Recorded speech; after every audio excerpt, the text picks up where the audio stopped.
within.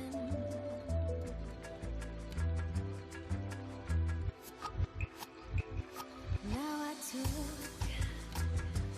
what I want, but you find that everything I've got, you step forwards to my shadow. You are follow in my pattern.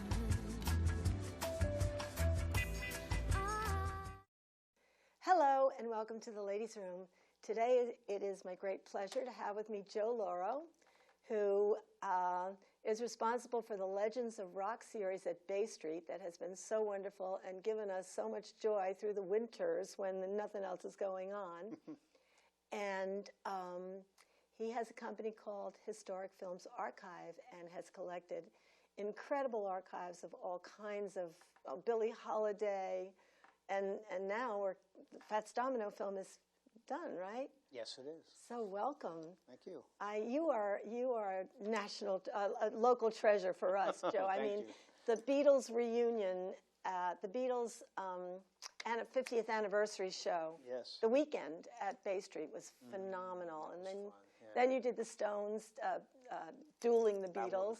Battle of the Bands. The thing that got me about that show is I was in the Beatle band, of course, right? Because I had the violin bass.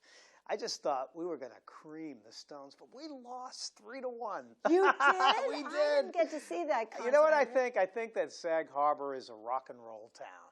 I think Montauk, Amagansett, Sag Harbor is a rock and roll town. And we chose to do a lot of the more kind of softer Beatles songs. Well, more experimental and not really the kick butt dancing stuff. And Cliff Black and Randy Parsons, Randy Hudson, I always confuse those guys. They're very different fellows. But Randy Hudson, Cliff, and all those guys, they had, they were playing the Rolling Stone stuff, and they just played all that real great dance stuff. Everybody loved it. And it didn't have to be a contest. That was just sort of a funny gift. Yeah, we wanted to give it.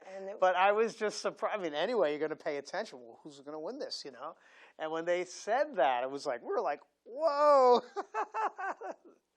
Hey, look, the Stones had 50 years to keep going, and still their going. Their music just continued, never went away. Yeah. Whereas the Beatles' music doesn't go away, but it's stuck in a time warp, whereas the Stones are still part of today, so. But nonetheless, it was still a lot of fun. A lot of fun. Yeah. The Beatles' anniversary, that Saturday night, last year, it was packed, sold out. Yeah, both shows were sold. Everybody was singing every word to every song, and everybody was dancing. It was just such a joyous thing for the community. It was. It was real fun. Community Well, like you said, the wintertime, you have to really kind of invent your own fun. And we have so many great local musicians. I think Indy Eaton is like a star. Well, look, She's so great. What finally happened, it took a couple of years, and I do take some credit for it, is convincing Bay Street Theater that rock and roll with the better local people can really work. Yep. And Nancy Atlas did an amazing job for the past 2 years. Great. She filled that theater almost every Friday night that she did it. I mean, she had great sponsorships. We didn't have the privilege of that, and we did pretty darn good, considering we didn't. Yeah. But nonetheless, the cumulative effort of all this great music in town, with Nancy and the variety that she did, and what we tried to come up with, the shows that we put together, it really worked. And Bay Street were like, and now we're going to have this all the time. We're going to have this every year. It's great. It's not like convincing anymore. It's like, well, which shows do you like? Here's my list of things I want to do. It's almost a tradition now. Yeah. The fireside sessions, and she had the horns. Everyone is happy, and because variety is the thing. Dawnette's show was adorable. Right, and I think it's better. I mean, I always said that. Like my band, it's a 9-piece band, and there's 5 vocalists in the band, so there's different flavors all the time. And I think, I think that's really important. Because people like the variety, and I like it too.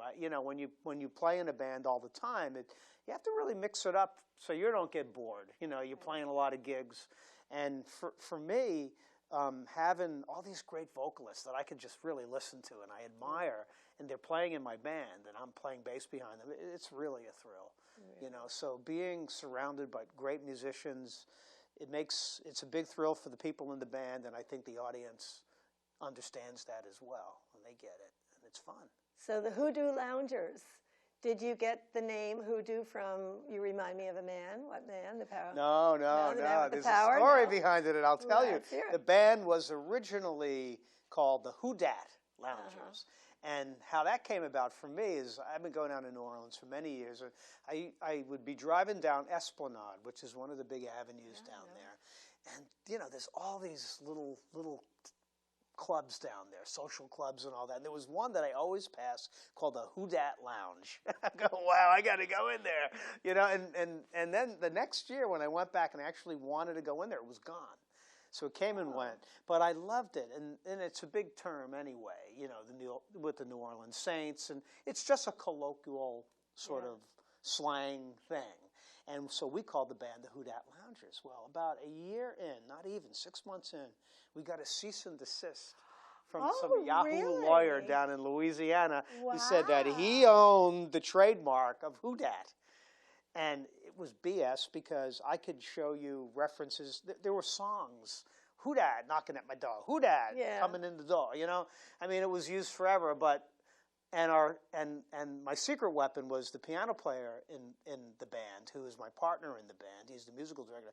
He's a top attorney, entertainment attorney. Oh, cool! And he looked at it, but he said, you know, Joe, we could easily fight this, but the band is not a corporation, so all of us individually could be liable, and we just don't want to go there. It could get messy, because I believe these people were also taking on the Saints, New Orleans Saints. They were very aggressive. Oh, aggressive. The Saints settled, which was bad, because that means there was no precedent of them losing, that we could just fight. So we would have done it, but if the band was a corporation and didn't have any assets, then maybe we would have tried it, but we said, forget it, you know. So, I love the name. So we just, what are we going to call it? We came up with a bunch of things that were close. Yeah. And David came up with Hoodoo, and I thought Power of Voodoo. Yeah. Then we were even thinking like Voodoo Lounge. No, then there's then the Rolling Stones might come after us. The Voodoo Lounge.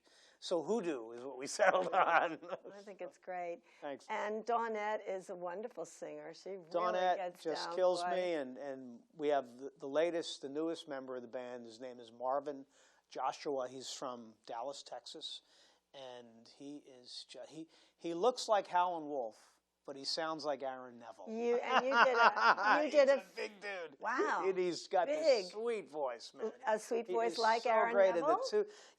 And the two, and he and Dawnette together, oh my Lord, it just takes the whole vocal thing to a different level for me, you know. And I just love working with those guys. We have a So clip of you guys playing. not with Marvin though, but you got a bit of Dawnette. And let's watch a little taste of Dawnette. This is Dawnette singing an old New Orleans blues song called "Don't You Make Me High." Let's fly down or drive down to New Orleans. That city, so pretty, historic scenes.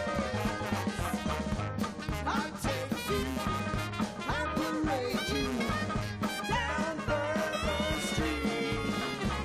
There's lots of hot spots, you'll meet all those big shots down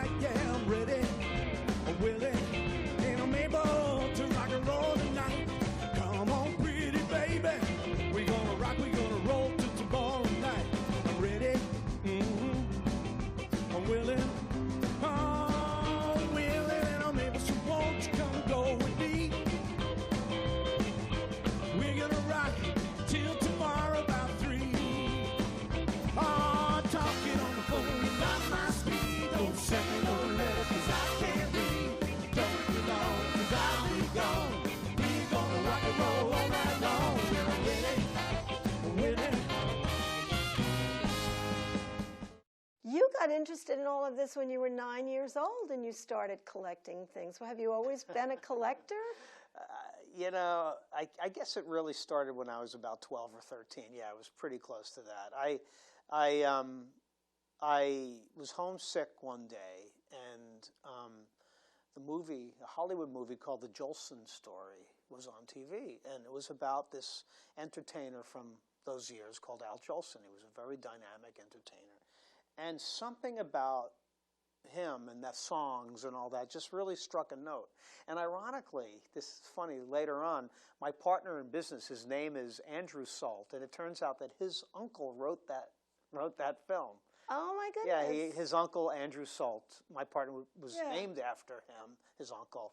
He also wrote In a Lonely Place, one of the top A-list Hollywood writers, but he wrote The Jolson Story. And, you know, it's funny, we joke about that once in a while. But anyway, that film, I don't know what it was, you know, it was your just calling. It appealed to me. But it was a calling. Yeah, and I became interested in music from that era. I always had two lives. I had my life of playing Beatles music and rock and roll from that era and everything that all my friends were listening to that I loved. But then I had this kind of secret world where I was going around on my bicycle and looking for old 78 RPM records from the 1920s of people like Al Jolson. I was looking. I knew that he made records in the 20s, and I was determined to find one, and I finally did. You know. And what do you do with all your 78s now? They're on shelves, They're all in order. They're archived. They're my personal collection. So you supply a lot of footage and stuff for all kinds of documentaries and. That's what we do. That's how I make my living. We license historic films. Yeah. It's really quite fabulous. So I love the stories about, you did the Louis Prima story, and this woman, Haiti Ellis, saw it. Ade. Ade. Yes, and she said you should do a film about the Fat Man. Yes, that's right. Now, had you already been to New Orleans before you met Fats Domino? I've been going to New Orleans since, I guess, around the late 80s, like that, you know, pretty much every year. This is the first year I missed either the Jazz Fest or the French Quarter Festival, which just happened last weekend. It's the first time I missed it in 20-some-odd years. Did you go down even the year that Katrina happened? Yeah, sure. I never missed it. I went down several times during the Katrina year. We had a lot of friends in trouble down there. You know, we helped out. I did a benefit, too, for the musicians. I forget, not the Musicians Fund, but there's a group, a charity that helps out aged musicians that have medical problems, musicians that are down on their luck. And we did a benefit on the beach blast, and we gave 50% of the proceeds that we made to that was right after, immediately after Katrina, because Katrina was like August, I believe, and our festival was early the next month, so we did some direct help that way. So you knew Fats Domino over several years, and he lived in a lower little two-bedroom shack, but built a huge modern house for his wife right next door. Yeah. And so what did his house look like? Well, Fats's house was a classic, what they call a double shotgun, okay? They call it that because if you shot a shotgun through the front door, it would go out the back door with not hitting any walls. And he always just stayed in that house. Yeah, and you'd go into the house, and there was front, his little porch, and, you know, and you'd walk into the first room, and he had a little piano there. But then in order to get to the kitchen, you had to walk through his bedroom, which was really just a little bed in the corner. And then there was the kitchen. Then there was the back room where he had his $1 million bar. It was a bar the size of this, just laced in with, you know, 1928 silver dollars. That was the year he was born. Wow. And then he had his Cadillac couch, his pink Cadillac couch. It was the front of a 56 Cadillac that was cut out and made made it to a couch. It was great. You know, it all got lost during the storm. But now, did the wife's house get washed away too in the storm? Everything didn't get washed away, but they became destroyed. In fact, Fats's house was the first house in that neighborhood that really got restored, but he couldn't move back because the neighborhood was wiped out. gone. So there was his restored house, but the neighborhood was gone. And Wow. at this point, he was 80 years old. And wasn't he rescued like from off the roof or second floor window or something? He was missing in action, like so many people. Oh my and they God. found him. He had just kept going upstairs as the water got higher, go up to the next floor, and they found him. He was in the attic, the little crawl space attic. Golly. They got him out through the very top. Oh, it's so great that they saved him. Yeah, he wouldn't have made it Yeah. if they didn't finally find him. That's how bad it was getting. So now did you accidentally get this whole archive of his music from the French Jazz Festival? Oh, no. I was interested in doing the Fats film, and it was just, yeah, let's do a film about Fats. Wouldn't that be great? Yeah.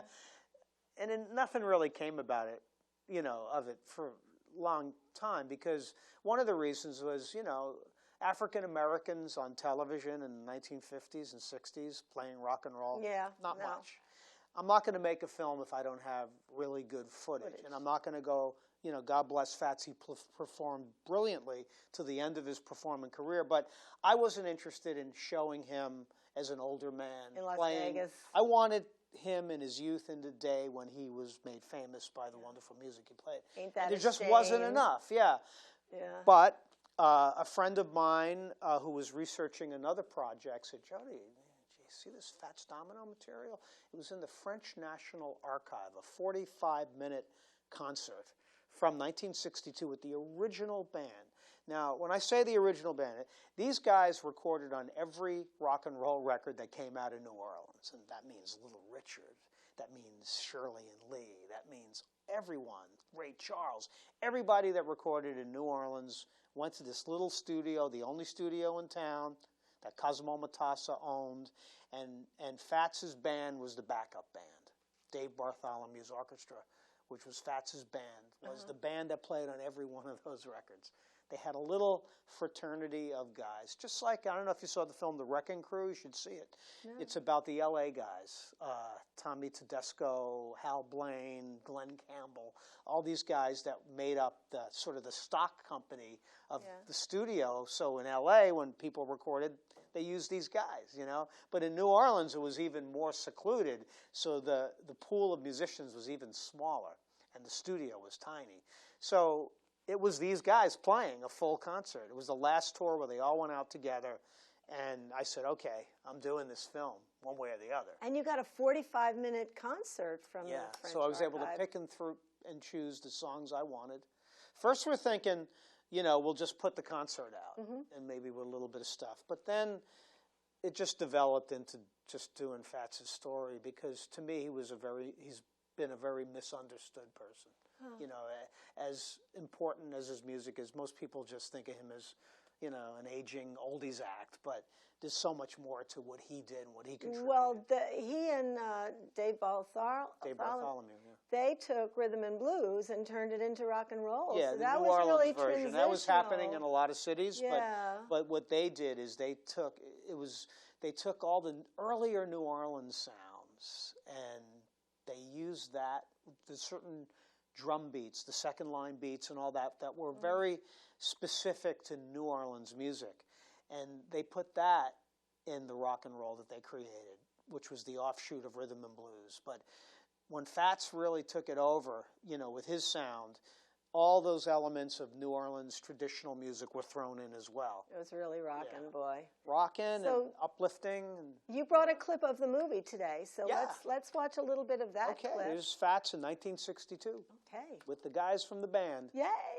You got my tickets in my hand.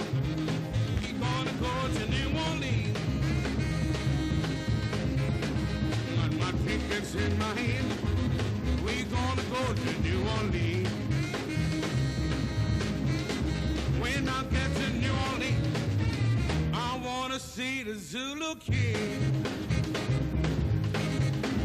When I see the Zulu King down on the airport in Domino. When I see the Zulu King down on the airport in Domino. I'm gonna stay right there until I see the Zulu Queen.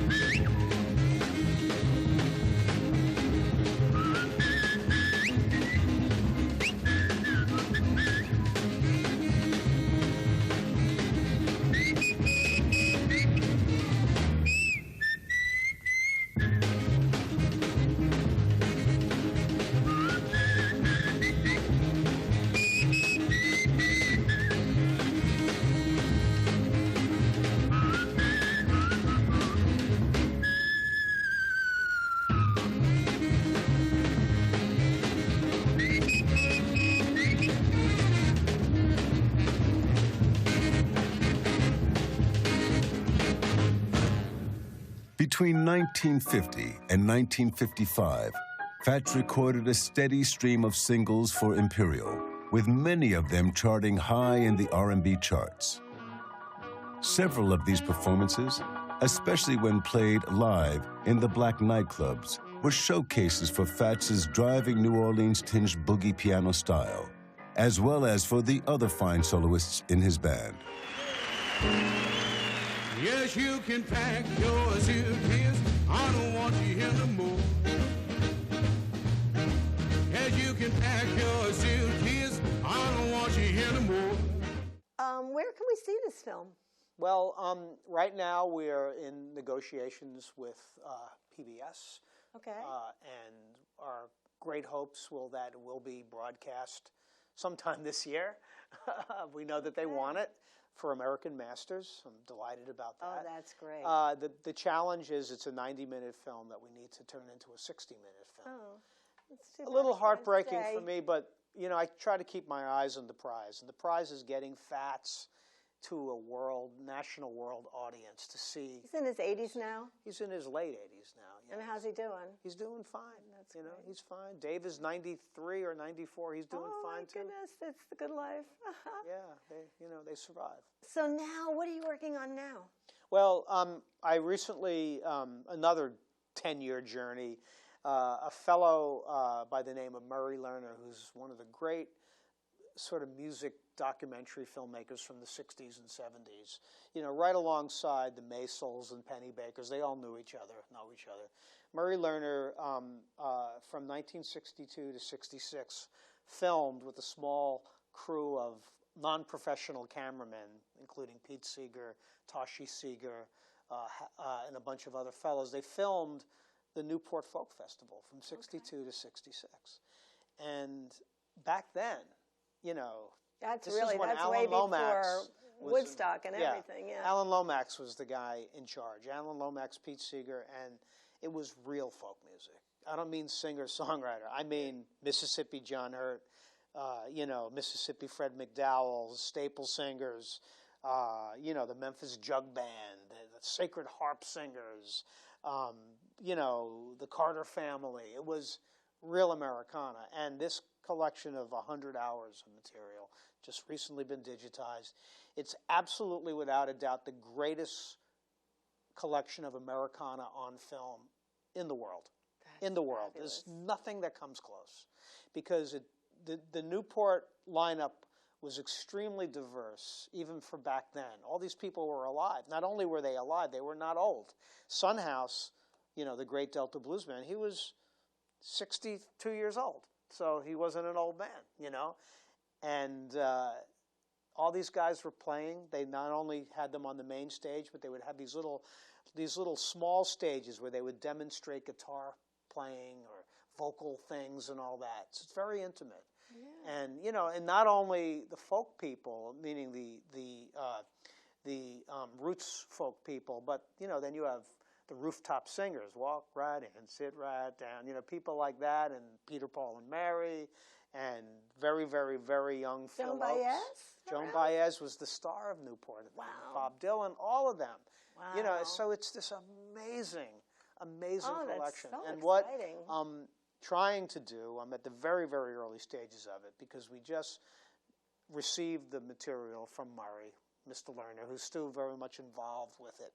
But my dream for the next project is to do Newport in the 60s, that documents the Newport Folk Festival, not only the music, but the workings of the festival and their amazing vision that they had back then of preserving this Americana that was really forgotten. It was completely forgotten.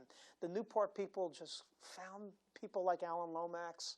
They were folklorists, and they knew where these folks were. They brought them up. They brought Mississippi, Fred McDowell up to play Newport Folk Festival. They reassembled the types of sacred singing that went on, singing that went on back then that was lost and just pretty much forgotten, except for maybe a few little regions of Alabama where people still tried to sing, shaped note singing. And they brought all these people in, and they filmed it. So So you are already in the process of doing this film? No, I'm in the process now of looking at it all, what we call logging it, writing down what it is, editing a little bit of it. A lot of it still exists, you know, with one camera. We haven't found the second camera. This piece is missing the sound. But the great thing about it is the sound was recorded so well because, you know, folk music was very big in the early 60s. So Vanguard Records was there with their audio truck. So they were recording because they did a whole series of albums that all you old folkies might remember, Newport Folk Festival. You know, so they recorded it. So the sound is beautiful. Wow. So we're able to use brilliant sound, state of the art for that period. And color. No color. It's all black and white. All black. But the footage is just beautiful. You know, and the digitizations, the HD transfers, everything, just, it's as good as it could possibly I look forward to it. Wow. Yeah. So hopefully we're going to do that. We're at the end of our time, but this is so interesting. I love all the stories. It's just so colorful, and, thanks for you having do me. such great work. Okay. So Joe Lauro, thank you for coming. See you next time. Everybody go, when is the next event at Bay Street? Next fall? Or? Yeah, Bay Street's pretty much, for us, it's not till the fall. Fall and winter. But the Hoodoo Loungers are going to be everywhere Stephen also. Talk House and all over the place. So. Harlow is a new music venue in Sag Harbor. It's going to be music every weekend. Oh, great. We'll be there May 6th, Saturday, whenever that is. All right, Harlow, May 6th, everybody. come See on. you there. Thank you. Thank you so much for coming. Thank you so much for watching. Gonna walk that walk. I'm walking. Yes, indeed, I'm talking. About you and me. Okay, ladies, give yourself lots of room. Room for love, room for fun, room to glow, and room to grow. Thank you for watching. See you next week.